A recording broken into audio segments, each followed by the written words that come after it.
will now convene our Mesa City Council study session for Thursday, September 8th. Again, I'll note that all of our council is present. Item 1 on this agenda is to review the agenda we have for our Monday, September 12th meeting. Mr. Reddy, I know you've got maybe some staff presentations relative to those items, but before we do that, let's hear what Mr. Luna would like to talk about. Mary's here, so she could talk about the difference between 4A and 4B on the purchase of those vehicles, or Chief Johnson. Thank you, Chief. Get that, Chief? 4A and Yes. 4B? Thank you. Chief had to step over to State Fire School, so. Oh, okay, no problem. Yeah, 4A is the 6 ambulances that we're purchasing. So that is the transportation units. And the LA unit is the low acuity unit, the pilot program that we're using. And it's the same as the MR units. Mm-hmm. So that unit responds to calls and has a medical box versus a transportation box. So it looks just like a regular truck, except it has some... Yes, they're Ford F550s, and they're 4-door with a medical box, heavy-duty vehicle. And where will they be stationed? That unit is going to be at the police substation. It's there running the low acuity unit calls. Okay, which substation? All rotated? Greenfield and University, Okay. Red Mountain. Red Mountain. Okay, Yes, Red sir. Mountain. Okay, great. Yep. Thank you. I just wanted to, Perfect. so the public knows the difference when they see this. Yes, absolutely. They have an understanding what that is. Thank you. Thank you. So that's a new phrase I need to learn. The LA unit doesn't mean they have like better tans and wavy hair. That's low acuity unit, right? Low This is where acuity. we send people if they've got non-emergency. Low acuity, save the pumper units. That's my way I look at it. Okay. So It should. Just again, That's the whole point. when do we dispatch an LA unit as opposed So to? we're going through that, right? We're learning All right. that. Okay, that's the Correct. point. Okay. Yeah, we're learning that. Right now, they're all responding, and the LA unit can release the 4-person unit. When we're piloting, we're growing that to hopefully they can just run the lower acuity calls. So we're not diminishing the calls today. Today, we're sending everything plus the LA unit. Now the LA unit can get there, and then if they get there, and there's a captain paramedic, am I saying that right? Yes. On that, he can make the calls as, I don't need the pump. I mean, pumpers are maybe on this way, but then they can say, we don't need it. And we're gonna try to learn from that, and then see if we can get comfortable that there are calls where we can just send the LA unit, so. Okay, thank you. Thank you very much, Chief. Mr. Freeman. So the staffing on the LA unit sworn personnel, is that what I'm hearing? Yes, sir. Is a And then captain paramedic. Yes, And then the transport unit is civilian personnel? correct. Okay, gotcha. Thank Council, other questions on Monday's agenda? Yes, Mr. Reddy. I don't know, 5J and K, is this a new from the 4 internet? It's an. Fiber? Can Right. you hear me, I guess? It's an additional. Oh, go ahead, Additional. Ian. Hey, Mayor and Council, good morning. Yeah, it is AT&T, and it is an additional license for them to do their fiber facilities. So very similar to the other agreements that you approved a few weeks ago. Sure, okay, perfect. So Ian, there's two, 5J and 5K, Yeah. are both AT&T? Yeah, correct. So the new item here that you haven't seen before is a conduit use agreement. So the city has existing conduit in the ground already, and AT&T is the first company that is asked to enter into a rental agreement. With this group of we have rented out our fiber to other groups before. Correct, yes, thanks. Good clarification. We've rented it before. With this new group, the AT&T is the first one to enter into a conduit use agreement with us, Yeah. which is good news. Yeah, no, because it's revenue to us, and it keeps them from having to trench where we already have conduit. And it gets them going faster. Yep. Great. I just, for those who might not know this, I attended, well, a lot of us have attended an event with AT&T last week where the CEO of AT&T, which is Fortune number 10, you know, a huge multi-billion-dollar corporation, came to Mesa and said, we are announcing that we're going to have 100,000 100,000? 100,000 new 18, well, what, Yeah, I think that was the number. 100,000 new fiber He's counting the customers. number Oh, of counts, yeah. correct. Yes, Yeah, yeah. in Mesa, He's Arizona. getting everybody. They want to go citywide. Yeah. So I mean, that's great that you've got small companies coming in and saying, hey, we want to do something, but when you've got a number 10 on the Fortune 500 coming in and saying, we're going to have 100,000 customers in Mesa, and then they show up like this, that's not just talk, that's really exciting. So thank you, that's good to see that happening. Council, other questions regarding Monday's agenda? I know, Mr. Brady, I think we've covered them all, Mayor. I don't. we talked earlier that, are we beginning the notice process for our utility rates? No. So today is just the beginning where we go to audit and finance, Oh, I see. and then we'll come to council and we'll do the notices. So we're just beginning Got it. the conversation later this morning with the audit and finance. Okay, great. Then is there anything the staff would like to talk about for Monday's meeting? I think I don't see anything additional other than the Okay. item that's later on the study session, not on the council agenda. Okay, great, thank you.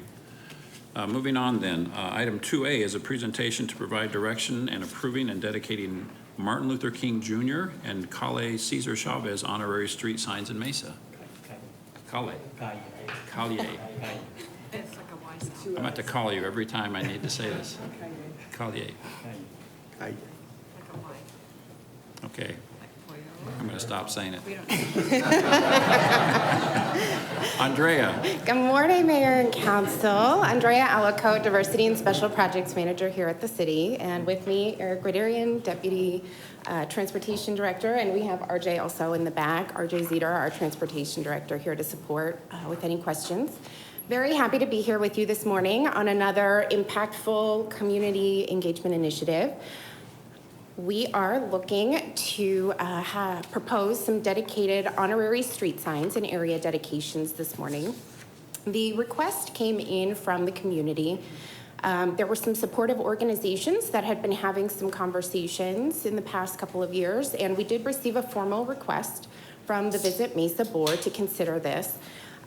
So during this process, staff, transportation, myself, within our diversity initiatives, had taken a look at the proposal, had some discussions with other local community members that represent diverse organizations, and really garnered more support for these initiatives.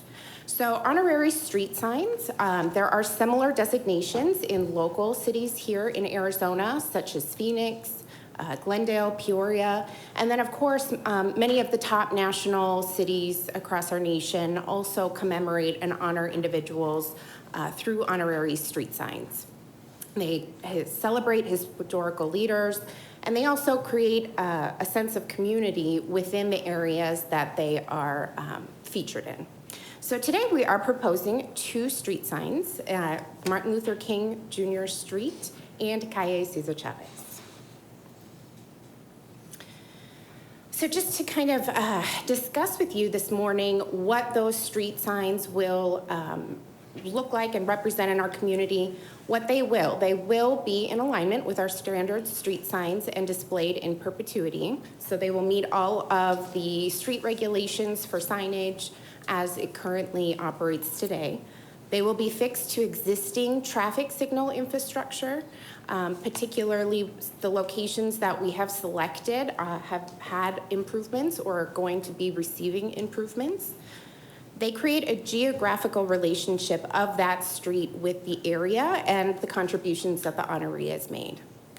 And then, of course, provide that lineage from the city to our diverse populations. What they will not do is legally change the street name. So this is going to be an additional signage, which will show you what that will look like in the next slide.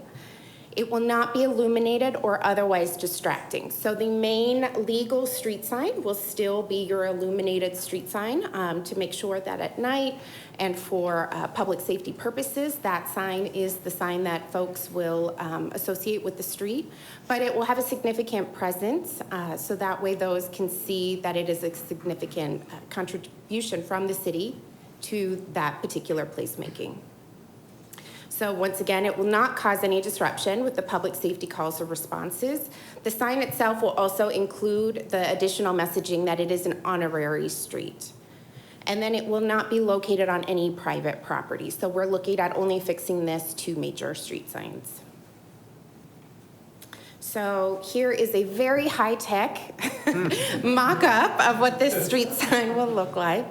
You will see here that it is going to have the white background with the black lettering. This is not then to confuse with any other street signage that's currently in place today. You will see that it'll be fixed to the existing traffic signal infrastructure, and it'll be below the main street sign designation that is illuminated. So going now to the street and area recommendations for these two signage.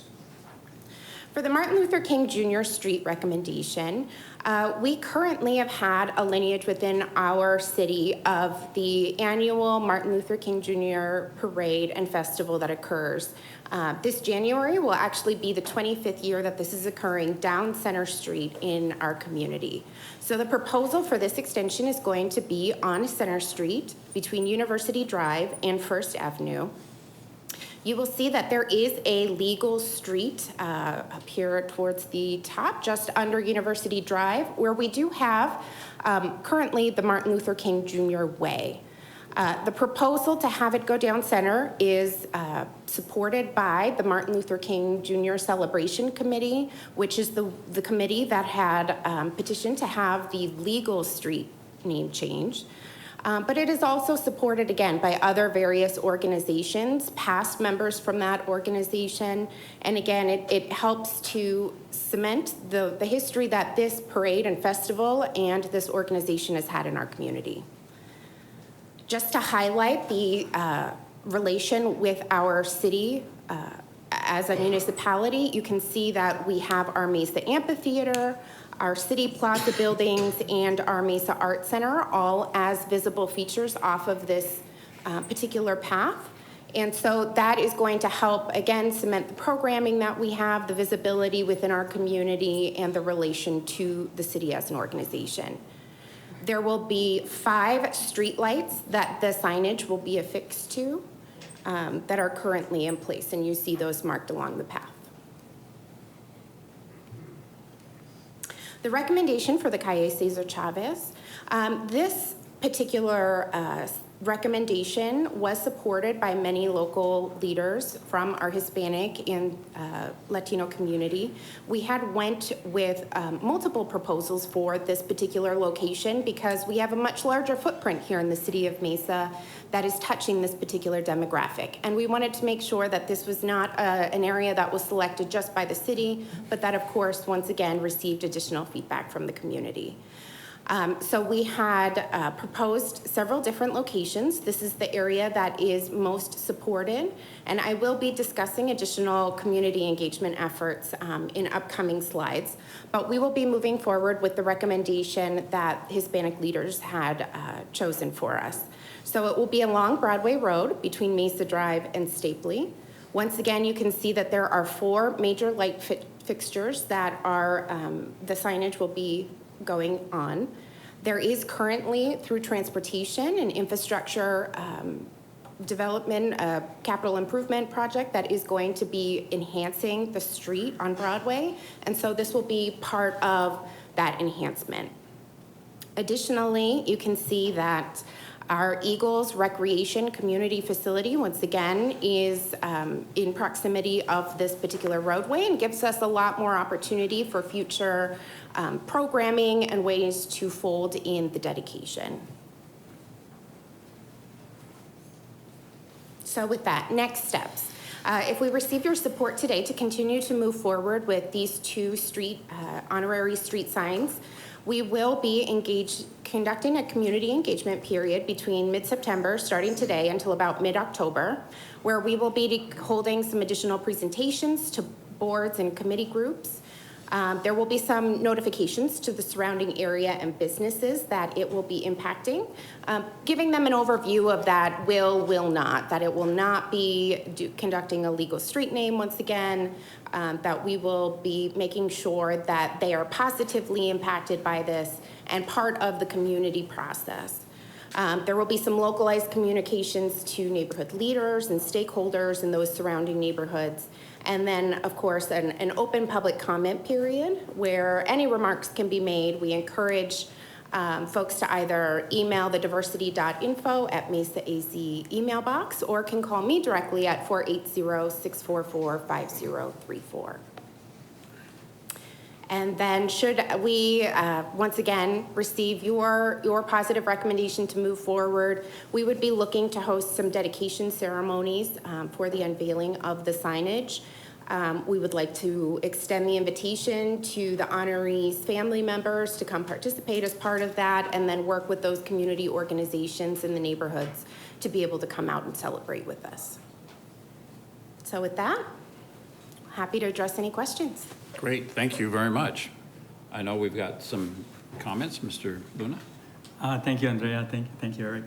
This is great. I'm very supportive of this. I think it's a great opportunity to really highlight significant figures, historical figures. We have Martin Luther King, and we have Cesar Chavez is very significant, especially with the Mexican-American population, and so I would be supportive of this. I think it's a great idea, and anyway, you got my support. Thank you. Thank you. And Mr. Luna and Mr. Reddy, I think you helped convene the Hispanic leaders meeting on this. Thank you for doing that. Yeah, no, I think great support from folks in the community to highlight both of these leaders in naming. And other cities have done this. Phoenix, I think, is Tempe. A couple other cities have dedicated these types of signage on roads for these leaders as well. So it's not out of the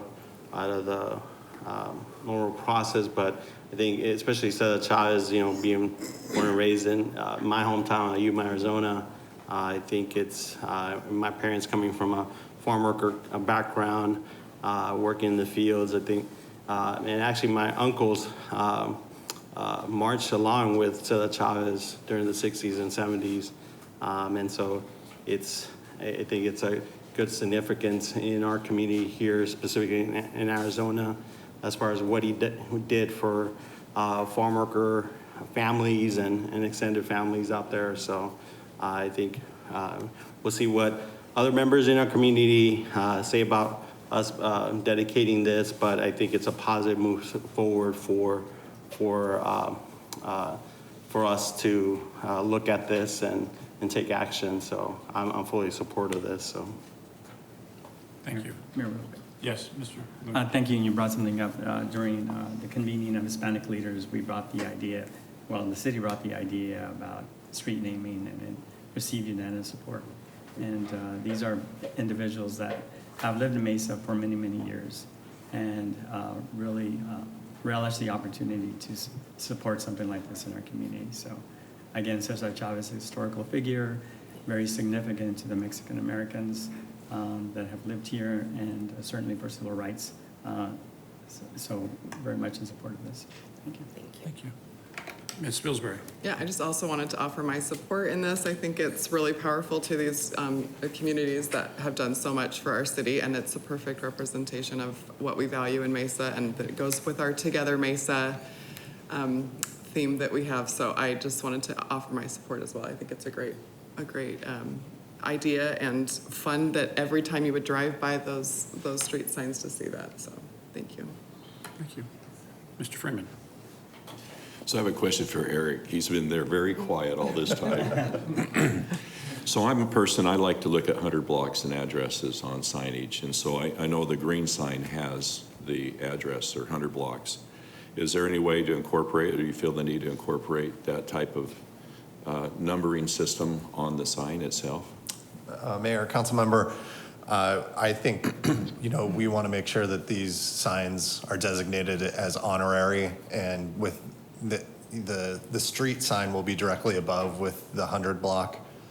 So we feel that adding that to the honorary sign would be distracting from the rest of the message there. You would have to adjust the size of the.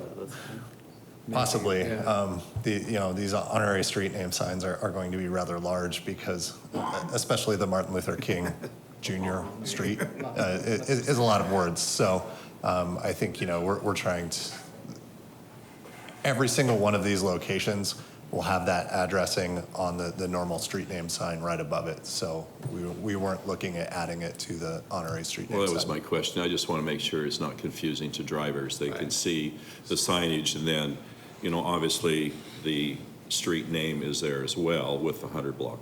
Yes, so every single traffic signal will still have that, and we'll distinguish it with color also. That's why we're looking at a new color for these signs. Okay, well, you know, maybe community input might facilitate that. But that's just a question I had. Sure. But I support it. Thank you. Thank you. Vice Mayor. I appreciate the efforts on this, and I see that it is maybe from the community organizations driven rather than from the neighborhoods. As I made phone calls about the renaming, the neighborhoods weren't aware of this opportunity and hadn't been involved in that. So I see this as an opportunity. I want to make sure that the renaming isn't just window dressing to say, oh, we're diverse and inclusive. Look, we have an MLK Drive and we have a Cesar Chavez Street, and isn't that wonderful? We really need to, in these community meetings that we're going into, is really talk to them about their communities, what's important to them, how are we doing, what could we do better, and making it meaningful and for them to be part of that and identified with the street renaming. Otherwise, it's just window dressing. I think there's very important work to be done in engaging the community and making sure that even the location is something that they can relate to. I've received a few comments, you know, as far as the location. I know we're acknowledging the parade area, but the MLK Street has more significance than where we hold our MLK parade, right? This is recognizing, you know, civil rights, of course, but also our African-American community. Washington Escobedo is a very involved community, and they are north of the street, so north of University, and we're starting at University and going south. So some engagement, making sure that they feel there's ownership and involvement in where the placement is. And the same thing with the Cesar Chavez, Colley, Cesar Chavez, again, looking at the location in which people feel tied into that, instead of us saying, we think it's Mesa Drive to safely because leaders in your community that don't live in the neighborhood think that's best for you. We are omitting on there, and there's a consideration, I can't make that decision, the community makes the decision, but if we don't extend to Country Club, we're omitting the whole Guerrero Park, the Guerrero neighborhoods, which have rich Latino history in our city, and that engagement of those South Side neighborhoods, it's very important. Again, making sure that we are inclusive as far as our success. They are part of everything that we do when we're renaming, especially neighborhoods, naming in the Cesar Chavez.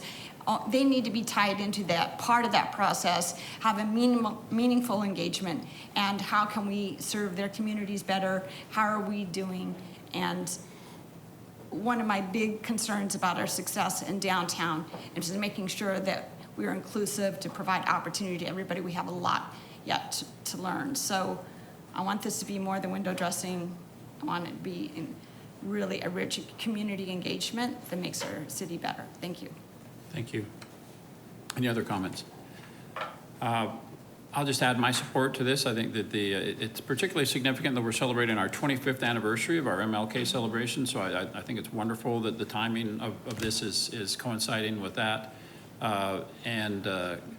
Colley Cesar Chavez, I think there's probably additional, I don't think you're telling us this is a done deal. This is, there's a process in place, and we are, that process is nowhere close to ending. And so we do want neighborhoods and individuals and organizations to weigh in. And I appreciate the outreach that's taken place to this point, and I know we're not done with that. So I'm in full support and look forward as this evolves and matures to being a done deal, and looking forward to participating in launching both of these.